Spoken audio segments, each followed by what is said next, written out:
You're independent now. I am. How was that transition like for you? How was that? It was really good. Actually, that was a good transition yourself right there. You just went from some dope shit to just smoothly into another thing. He was like, I don't know, I feel weird about interviews. You snapping? No. I mean, it's my first time really us kicking it. So to me, I don't really be feeling like I'm interviewing a motherfucker. That's how I feel. I wasn't, a lot. Sometimes when I go like things like this, I'm gonna be honest, because I'm such a fan and I really enjoy your show and like the shit you be talking about and you're so funny. I usually like if we hadn't been texting and shit, I'd have been real nervous because I fuck with you so much, you know. So the first time I meet you, I'd be like, oh my god. But this is really cool because I feel like we kind of already know each other's spirit and shit, definitely. you know. So it feels different. But being independent is great, you know, and I've had my ups and downs with Def Jam and Universal and all this other shit. But at the end of the day, man, they changed my life. And even though I had to fight for a lot of shit, I had to fight. It was never no like creative shit. Wasn't nobody ever in the studio like, you need to do some of this and less of that. And like, it was never like that. But it was more like not giving me my budget, fucking with my money, just shit like that. That was annoying for a long time. But there's also a lot of people there who did care and who took care of me and was on my side.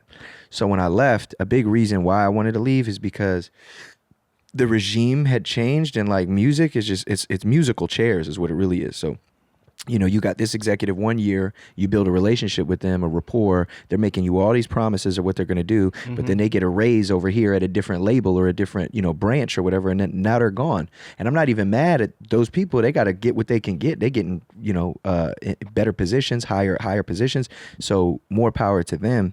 But then it's like, now you got to meet another person, and then they leave, and another person. So the cool thing about being independent is me and my team, it's my homies, and I'm distributed through BMG, you know what I mean? So they give me a budget. They don't fucking bother me at all. They actually aid me. They help me. And it's been really fucking great to know that any idea, any weird thing I want to do, you know what I'm saying? Whether I want to fucking sing on a song or I want to rap on some shit or I want to whatever, they're going, okay, cool. But also they know that I fucking sell records, bro. I sell records. I sell merch. I sell tickets. So of course they're not going to try to stand in my way, which is something that I never really understood about the previous label, because it was like I had all these ideas and I was always told like, no, or you shouldn't, or da-da-da. So it's nice to have more freedom. Yeah, me as someone that's always been on a fucking indie label, so it's not really that much different because I'm actually going through like kind of the same shit. Like the person that actually signed me, he's not at that label anymore. Yeah. So it's been kind of like a little weird sense, you know what I'm saying? Yeah. So, but for the most part, I always looked at it like that was the number one thing that I always was afraid of with being with a major, was not being able to have the creative control. Yeah. So I always was like, yeah, I want to be independent, because it's nothing more than I hate than a motherfucker that's like, man, they only like independent or like underground. But they not necessarily want to. Like, remember that Kanye interview when he was like, I was hanging out with Mos Def and all the motherfuckers, but I wasn't never really like that. I was just using them motherfuckers, you know what I'm saying, and shit like that. So I hate when I see a motherfucker that's like on some underground shit, but then soon as they want to get to on some major shit and they want to do some pop shit, that's why I always fucking kind of fuck with your shit, because it's like, no matter, you know, you was on a major shit, but you was always fucking with underground shit, like even doing shit with like Madlib or, you know what I'm saying? Yeah. So I always respected that shit, man. Thank you. I mean, that's where I came up, right? Like, I'm an MC, I'm a master of my craft, and yet I'm a student of my craft. I'm learning every day. There's things that, there's a lot of knowledge that I know, but there's so much that I don't. And that's, I think, the thing that's so beautiful about my journey, not just with music, but with hip hop in particular, because it's like, bro, I'm constantly learning and also shedding light. And you know, whether it's some kid I find on TikTok who can rap his ass off, so I'll be like, all right, I'm gonna put you on my album just cause, and nobody even really knows who you are. For me, it's not about all the bullshit. And I've had my, you know, I talk about this on my tour, like, I did my first few albums, you know, and they were successful. The second one was really successful, but the first one was kind of whatever. And then in the cool circle of hip hop, it's like I never fit in, you know. It's like mixed dude, look white as fuck, all the you know the shit, right? So it's like I never really fit in. I'm rapping about Star Wars and fucking anime and all this shit, and everybody's like, what the fuck? And there's a great philosopher, man. His name is Alan Watts, and he says, anything you can be interested in, you will find others who are. So I felt like there wasn't really a voice in hip hop on a fucking major level rapping about cooking crack and shit that I've done and fucking running with guns and your boys and your homies and then making it out of that. And then also talking about like watching cartoons and shit and like having fun and really being yourself.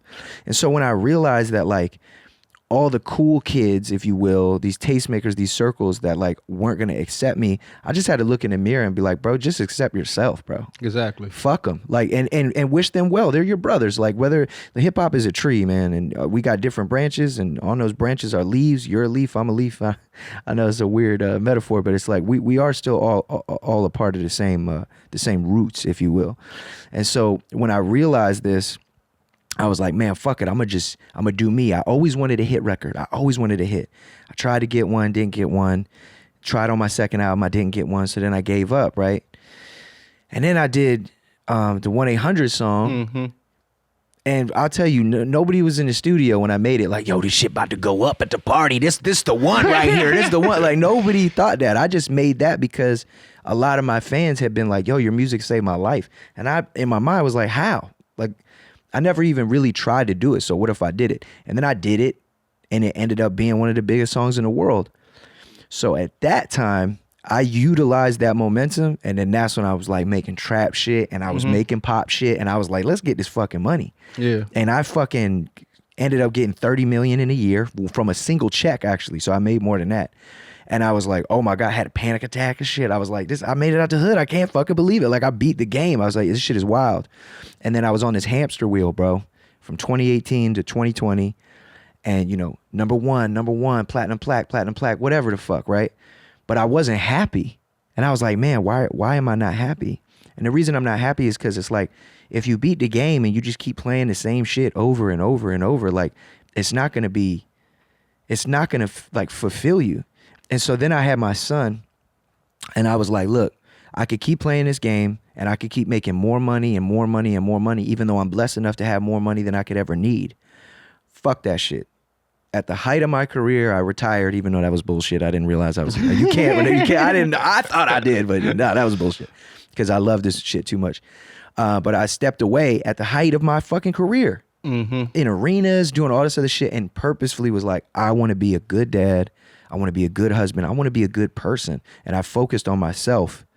And now I'm back, and I couldn't be happier, because I realized all the monotony and the bullshit of what people say or what they don't, or it just doesn't matter. I'm so lucky to have created this, my own world, man. And that's all I'm focused on, bro, is my family, my fans, my friends. And that's it. Fuck everybody else. That's dope as fuck.